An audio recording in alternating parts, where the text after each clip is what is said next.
Can you market your characters to manufacturers the same way you show an art licensing collection? If so, do you need to show patterns and borders as well? What are the key elements they want to see? Do you mock things up on products as you would for an art licensing collection? And that's from Sharna in Decatur, Georgia. And I am glad somebody asked this because there's a lot of differences between character licensing and art licensing. And characters are definitely different when it comes to pitching manufacturers. You have to think about what the manufacturer cares about. I mean, they really need to know who this character is, the background, the look, the image, and feel of the characters, the words that come from the characters, if there's anything else behind the characters. So, and you can do relevant mock-ups for a specific manufacturer, but it's important to know your character inside out.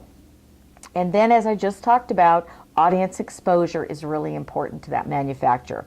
Where are you getting the eyes on your cartoon, your character, your brand, your idea? So to sum things up, yes, a few relevant mock-ups that are done for the type of manufacturer that you're pitching would be great. I mean, there's no need to do stationary mock-ups if you're pitching apparel manufacturers or toy manufacturers and vice versa. So stay focused, and if you have one or two borders or patterns that work with your characters and you can show those on relevant products, that's great. But when you're pitching characters, they really want to know who that character is, what they're all about, what's their background, what do they do, what do they say, all the background and characteristics that make up your character, and they want to know what your audience is, what your audience base is. And if you have none, you've got to be audience. Then you've got to talk about your potential audience.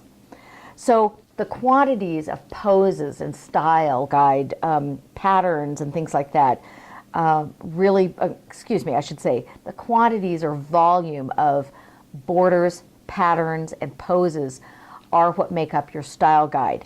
And it's nice to have a small selection of those done, but you don't need a huge voluminous style guide like Disney might have, a 5-inch thick kind of style guide. You need to focus on who your character is and who your audience is and have some samples, and that's the way to get started. Now,